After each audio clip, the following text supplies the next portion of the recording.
Sa palagay ko, ligtas sabihin na ang pagbabago ay nasa aking agenda. Pagbabago para sa kabutihan. Tinatanggap ko ito, niyayakap ko ito, at natututo akong masiyahan sa pagbabagong iyon. Hindi ko ito kinatatakutan, ngunit sa loob ng palasyo, may isang pagbabagong hindi inaasahan ang sinuman. Ang korona ay nasa ilalim ng banta. Hindi mula sa isang dayuhang kaaway, kundi mula mismo sa babaeng kabahagi ng kama ng hari. Isang napakaliit na aparatong paniktik, isang micro-listening device, ang natuklasan at binuwag ng security team sa ilalim mismo ng mesa sa pribadong silid-aralan ni Haring Charles. Ang layunin ng aparatong iyon ay hindi ang magnakaw ng mga lihim ng pambansang seguridad. Ang tunay na pakay nito ay mas maselan, mas personal, at mas mapanganib, makinig sa mga lihim na pag-uusap ng dugo at pamilya sa pagitan ng hari at ng kanyang tagapagmana, si Prinsipe William. Ayon sa nakakatindig balahibong salaysay na kumakalat sa loob ng palasyo, ang utak umano sa likod ng karumaldumal na pagtataksil na ito ay walang iba kundi si Camilla. Sa pamamagitan ng isang shell company na nauugnay sa kanyang anak, gumamit umano siya ng makakapal na sobre ng pera upang suhulan ang ilang tauhan sa loob ng palasyo. Sa paraang iyon, ang pinakasagradong santuaryo ng monarkiya ay ginawa umanong isang kasuklam-suklam na bitag para silipin ang pribadong buhay ng hari at ng kanyang anak. Ang matinding pagnanais ni Camilla na manipulahin at kontrolin ang lahat ay tila lumampas na sa hangganan. Dahil dito, napilitan umano si William na personal na kumilos. Nagtayo siya ng isang mahigpit at halos hindi mapasok na seguridad upang ilantad ang tunay na kulay ng kanyang madrasta. Nang ang matibay na ebidensya ng maruming pera at ang lihim na kuha mula sa kamera ay iharap mismo sa mesa ng komprontasyon, paano mayayanig ang trono? May liligtas ba si Camilla ng kanyang pekeng luha? O agad bang ibababa ng magiging hari ang pinakamalupit na paglilinis at pagpapatapon laban sa kanya? Ang kapaligiran sa pribadong silid-aralan ni Haring Charles sa Buckingham Palace ay palaging nababalot ng malamig at nakakakilabot na katahimikan. Walang lugar doon para sa mga katulong na abala sa pagparoot parito. Walang matang mapanuri mula sa media. Ito ang huling santuwaryo ng korona. Isang lugar na nagtatago ng mga kahong balot ng pelus, mga personal na kwaderno at higit sa lahat, ang mga pag-uusap na kailanman ay hindi dapat lumabas sa pagitan ni Haring Charles at ng kanyang panganay na anak, si Prinsipe William. Ngunit sa gabing iyon, ang kabanalan ng lugar ay unti-unting binutas mula sa loob. Sumapit ang 2:00 ng madaling araw. Sa madilim na sulok ng silid, isang aninong nakasuot ng uniforme ng logistics team ang palihim na kumikilos. Basa ng malamig na pawis ang kanyang likod, kahit perpektong kontrolado ang temperatura sa loob ng silid. Ang pangalan niya ay Thomas, isang lalaking may pahintulot na maglinis sa mga restricted area. Ngunit sa gabing iyon, hindi walis o basahan ang hawak ni Thomas. Nakaluhod siya sa ilalim ng matibay na mesang gawa sa oak ng hari. Nanginginig ang magaspang niyang mga kamay habang gumagamit siya ng manipis na metal bar, talimlabaha ang nipis, upang dahan-dahang buksan ang kahoy na molding sa pinakatagong bahagi sa ilalim ng mesa. Kailangan niyang gawin yon ng napakatahimik. Bawat galaw ay kalkulado upang hindi magasgas ang antigong barnis ng kahoy. Nang sapat na ang siwang, ipinasok ni Thomas ang kamay sa kanyang bulsa at inilabas ang isang itim na bagay na halos kasing liit lamang ng isang gisantes. Hindi iyon murang laruan. Isa itong makabagong micro-audio transceiver, isang uri ng elektronikong aparatong paniktik na may perpektong noise filtering, karaniwang gamit ng mga undercover spy. Maring itinulak ni Thomas ang aparato sa loob ng siwang ng molding. Pagkatapos, marahan niyang pinisil ang isang tubo ng espesyal na adhesive upang tuluyang maisara ang pasukan. Umatras siya, pinipigil ang hininga habang naghihintay. Makalipas ang 3 segundo, isang napakaliit na pulang ilaw ang kumislap. Sa kabiglang namatay, tuluyang naglaho sa madilim na kayumangging kulay ng oak. Natapos na ng traidor ang kanyang misyon. Pinunasan ni Thomas ang pawis sa kanyang noo at dahan-dahang lumabas ng pinto.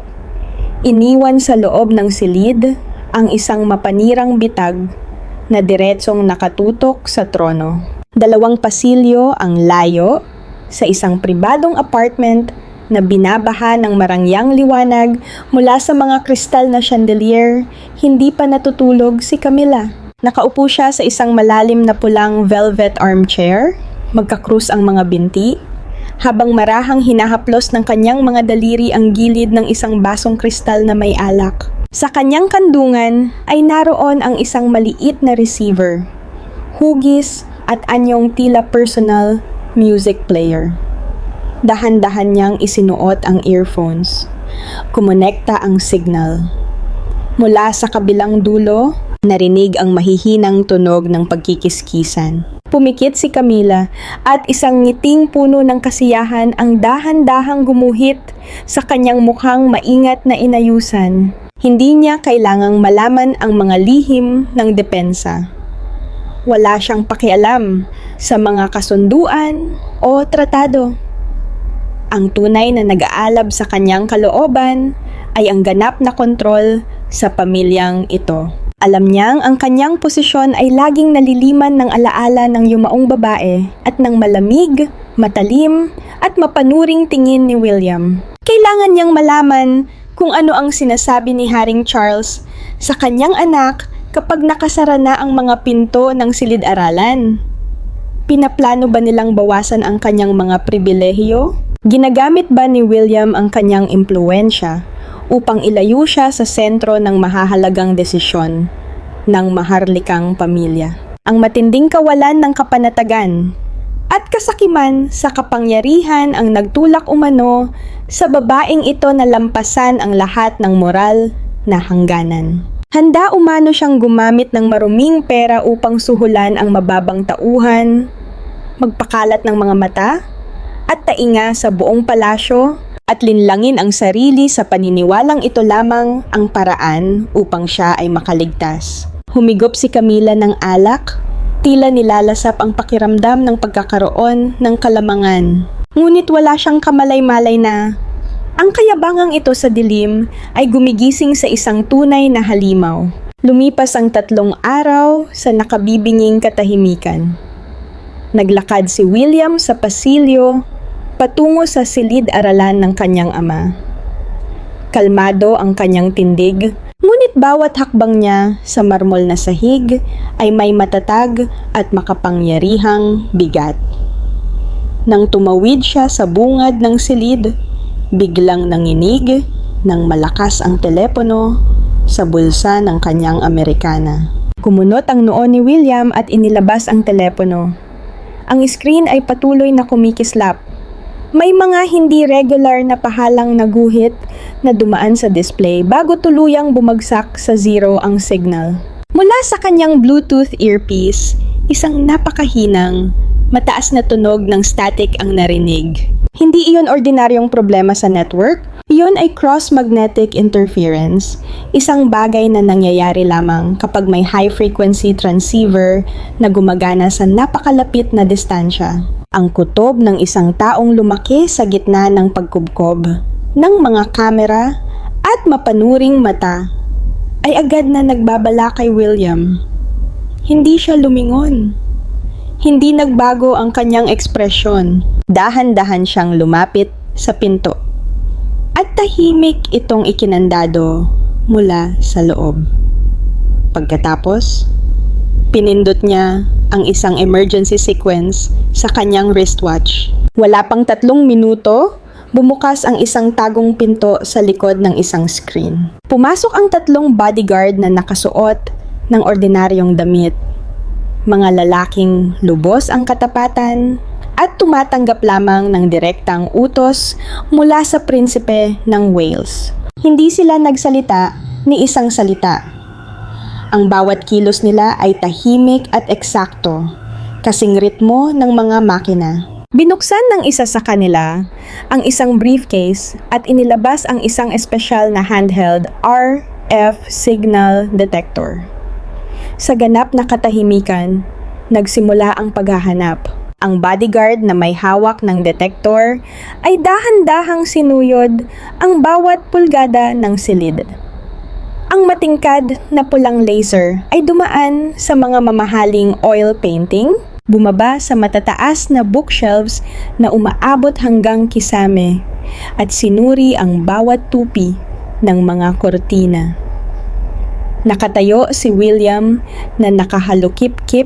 Ang malalim niyang asul na mga mata ay malamig na sumusunod sa bawat guhit ng liwanag. Nang dumaan ang laser sa ibabang gilid ng mesa ni King Charles, biglang nagbago ang LED system ng detector mula berde tungo sa nakakasilaw na pula.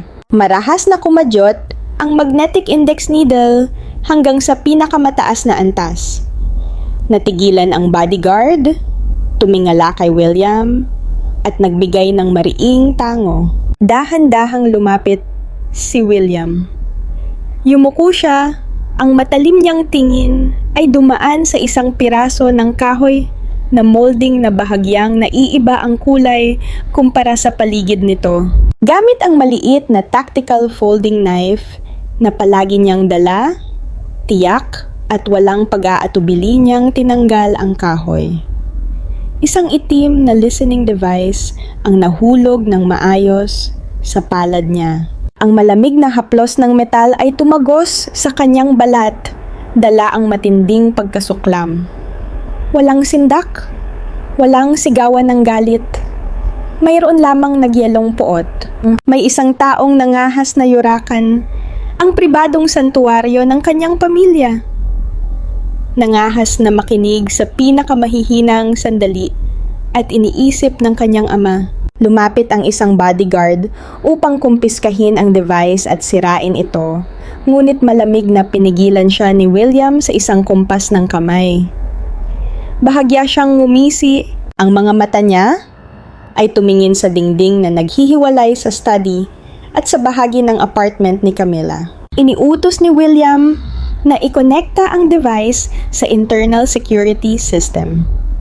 Inihiwalay nila ang frequency band ng bug, ngunit hinayaan pa rin itong maglabas ng kunwaring natural magnetic static. Dahil dito, iisipin ng nakikinig sa kabilang dulo na ang signal ng device ay na-jam lamang, hindi na-diskubre.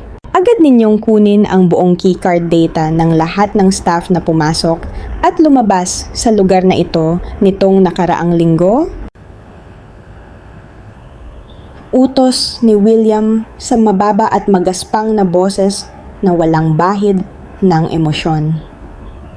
Ihiwalay ninyo ang mga nanatili ng mas matagal kaysa karaniwan sa oras na walang naka-schedule na paglilinis. Mabilis na gumalaw ang screen ng laptop ng bodyguard habang dumaraan ang napakaraming datos. Isa-isang lumitaw ang mga pangalan at walang awang tinanggal sa listahan sa pamamagitan ng masusing proseso ng elimination.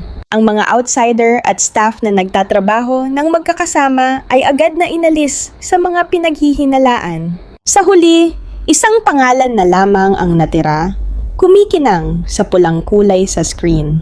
Thomas, staff ng Logistics Department. Ipinakita ng keycard history na pumasok siya sa study bandang 2:00 ng madaling araw, 3 araw na ang nakalipas. Nanatili siya roon ng eksaktong 6 na minuto at wala siyang kasamang ibang kasamahan.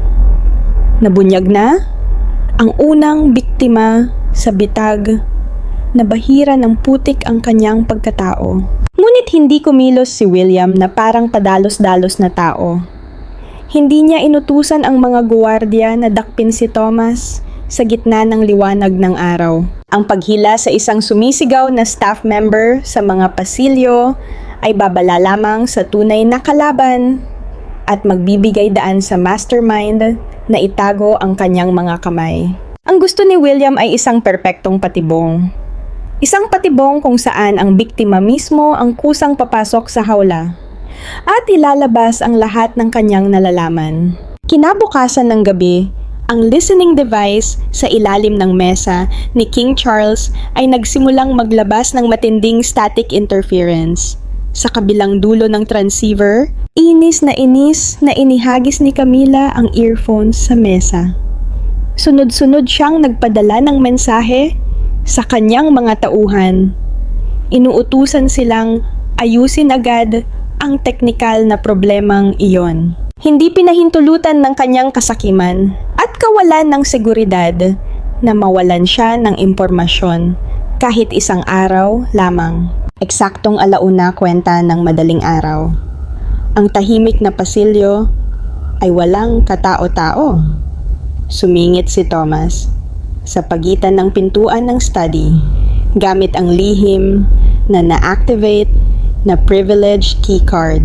Binuksan niya ang maliit na flashlight na hawak sa kanyang bibig habang bit-bit ang isang tube ng glue at isang toolkit upang ayusin ang device. Gumapang siya sa ilalim ng mesa, nakaluhod, habang malakas ang kabog ng kanyang dibdib.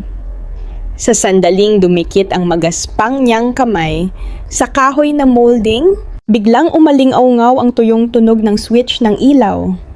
Pumutok ang liwanag at pinunit ang kadiliman. Nagningning ang buong silid na parang tanghaling tapat. Napatalon si Thomas sa takot. Nahulog ang flashlight mula sa kanyang bibig. Bigla niyang ibinaling ang ulo, puno ng sindak, habang nanigas ang buong katawan niya na parang bangkay. Tahimik na nakaupo si William sa leather armchair sa sulok ng silid. Nakakrus ang kanyang mga binti.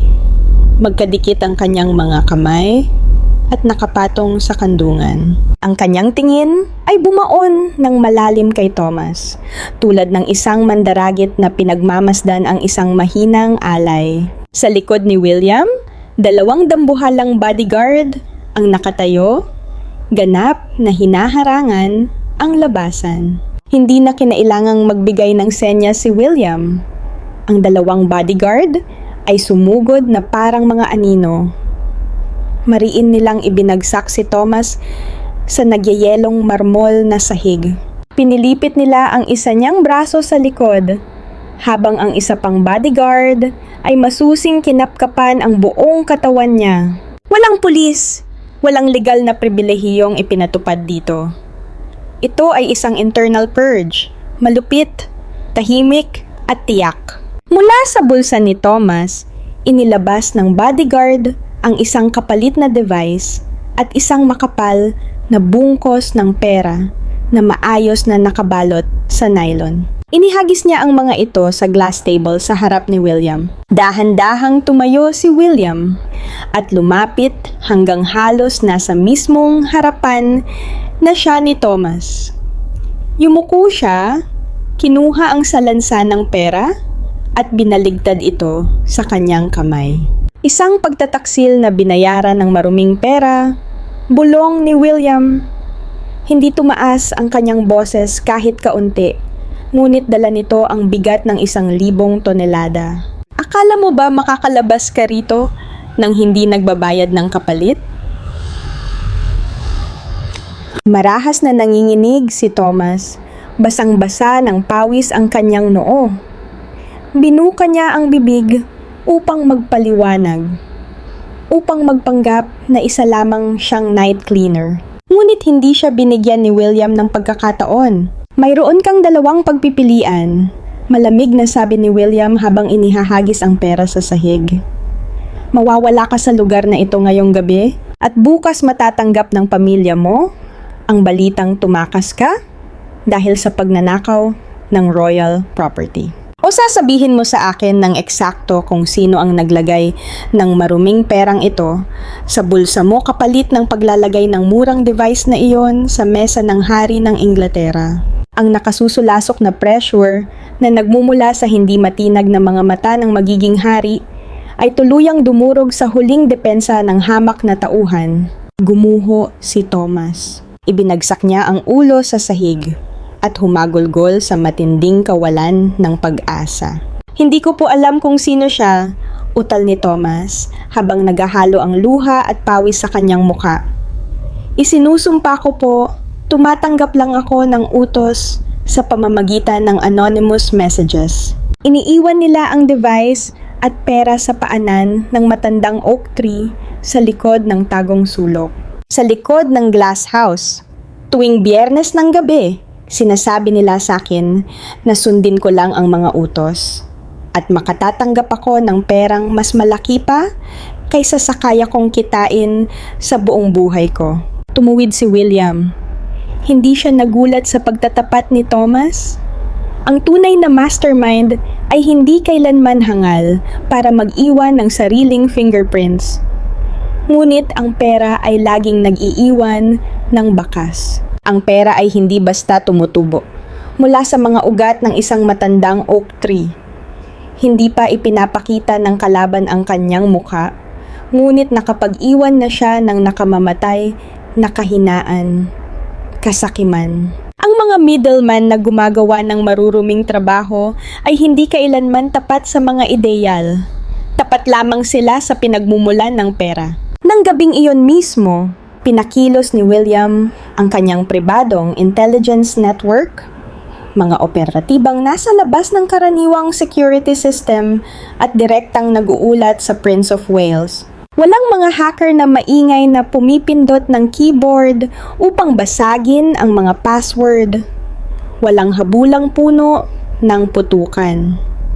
Ang digmaan sa ganitong antas ay nilulutas sa pamamagitan ng mga numero, bank statements, at malabong kuha ng mga nakatagong security camera. Iisa lamang ang target, ang tagong sulok ng glass house tuwing Biyernes ng gabi. Si William at ang kanyang bodyguard team ay nakaupo sa isang nakahiwalay na control room. Nakapako ang kanilang mga mata sa dos-dosenang screen na nagpapakita ng datos mula sa mga nakatagong security camera sa paligid ng bakuran. Binalikan nila ang oras at kinuha ang eksaktong sandali mula noong nakaraang Biyernes ng gabi. Sa malabong black and white screen, lumitaw ang isang lalaking nakasuot ng mahabang trench coat at nakayukong sombrero. Palihim niyang ibinaba ang isang paketeng nakabalot sa nylon sa paanan ng matandang oak tree. Lumingalinga siya sa paligid, pagkatapos ay mabilis na umalis sa pamamagitan ng side gate na nakalaan para sa delivery staff. Malinaw na naitala ang plate number ng van na sumundo sa kanya. Mula sa plate number, unti-unting nahubad ang isang maruming sapot ng impormasyon. Hindi pribadong pag-aari ang sasakyan. Nakarehistro ito sa pangalan ng isang maliit na transport at event management company. Ang pangalan ng kumpanyang iyon ay Christopher, isang pangalang tila inosente, karaniwan, at madaling itago sa gitna ng milyon-milyong negosyo sa London. Ngunit hindi tumigil si William doon. Iniutos niyang baligtarin at siyasatin ang buong ownership structure ng Christopher. Ang financial statements at business establishment papers ay kinuha ng kanyang mga operatiba mula sa mga pinagkakatiwalaang source sa financial sector. Nang ilapag ng bodyguard ang makapal na file sa mesa sa harap ni William, tila nagyelo ang hangin sa loob ng silid. Sa unang pahina ng file, malinaw na nakasulat ang pangalan ng majority shareholder, ang tunay na humihila sa mga tali ng shell company na Christopher. Hindi ito isang boss ng underworld. Ito ay si Tom Parker Bowles, sariling anak ni Camilla. Mahigpit na napahawak si William sa gilid ng file hanggang sa pumuti ang kanyang mga buko. Ang katotohanan ay humampas sa kanyang mukha na parang sumabog na bomba. Wala nang natitirang pagdududa. Hindi ito isang extortion plot ng cybercriminal. Isa itong masalimuot na pagtataksil na inorkestra mula mismo sa loob ng pamilya. Hindi naging hangal si Camilla para direktang mag-withdraw ng pera mula sa personal accounts ng royal family.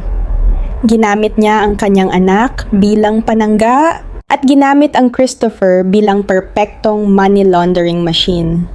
Ipinadaloy niya ang pera mula sa mga lihim na personal/fund papunta sa Christopher.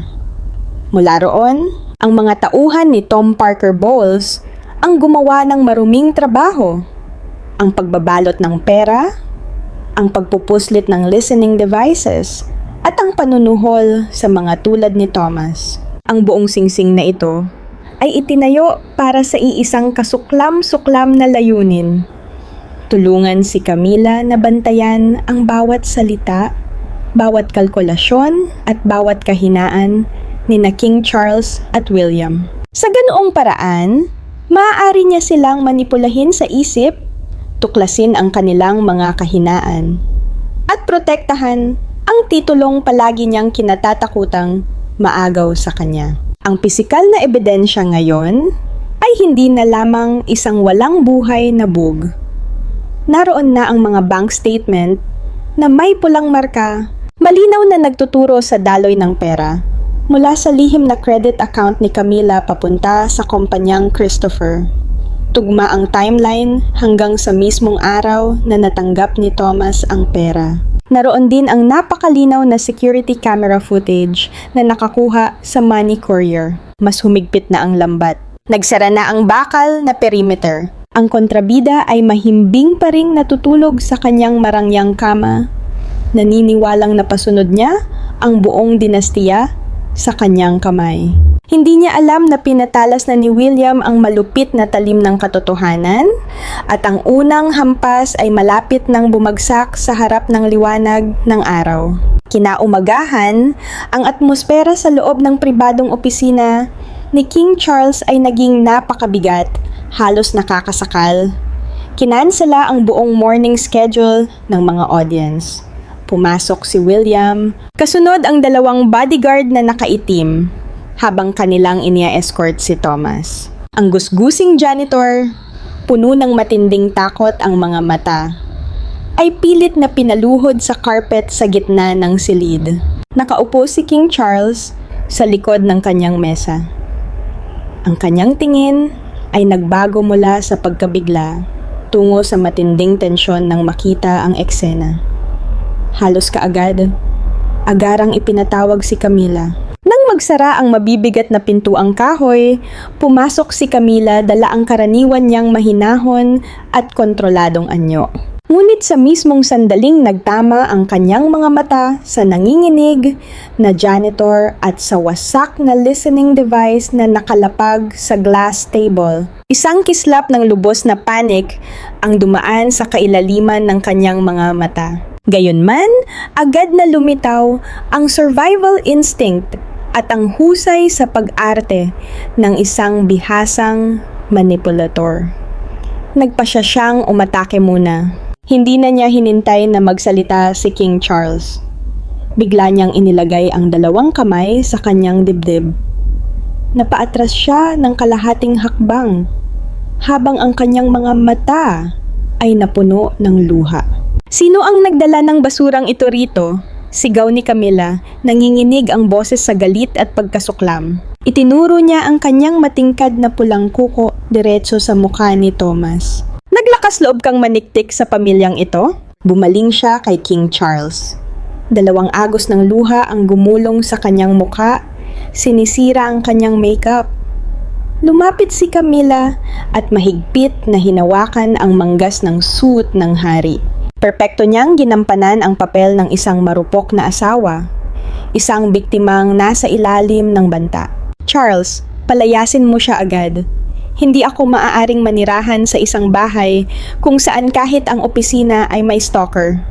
Sigurado akong balak niya tayong i-blackmail. Lubos ang kumpiyansa ni Camilla na nabura niya ang lahat ng bakas. Matibay ang paniniwala niyang nahuli lamang ng mga bodyguard ni William ang buntot ng operasyon at hinding-hindi nila ito matutunton pabalik sa kumpanyang Christopher. Ibinuhos niya ang lahat ng sisi sa hamak na staff member, ginagawang isang murang blackmail attempt ng isang baliw na individual ang buong pangyayari. Napakunot ang noo ni King Charles. Marahas na nag-alangan ang kanyang mga mata nang makita ang walang tigil na pagluha ng kanyang asawa. Dahan-dahan niyang tinapik ang likod ng kamay ni Camila, waring sinusubukang patahanin siya. Kumbinsido siyang nanalo na siya. Hindi siya pinutol ni William. Nakatayo lamang siya roon, nakapasok ang mga kamay sa bulsa, malamig na pinagmamasdan si Camila habang hinahayaan niyang ipakita nito ang buong lawak ng kanyang panlilinlang. Nang huminto na ang kanyang paghikbi, saka lamang dahan-dahang humakbang pasulong si William. Ang lamig na nagmumula sa kanya ay kasing talim ng labaha. Hindi siya nakipagtalo. Hindi siya nagbitaw ng mga hungkag na paratang. Malamig na kinuha ni William mula sa kanyang leather briefcase ang isang iPad na may steel frame. Sa isang mabilis na galaw ng kanyang braso, mariin niyang pinadausdos ang tablet sa ibabaw ng glass desk na tila hinihiwa ang hangin. Huminto ang iPad sa mismong gilid ng mesa, nakaharap ang screen diretso sa mukha ni Camila. Sa screen ay makikita ang isang video na pinahusay hanggang sa pinakamaliliit na detalye. Ito ang footage mula sa hidden infrared camera sa glass house.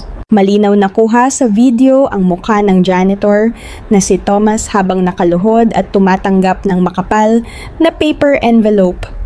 Pagkatapos, lumingon ang courier at itinaas ng bahagya ang kanyang felt hat.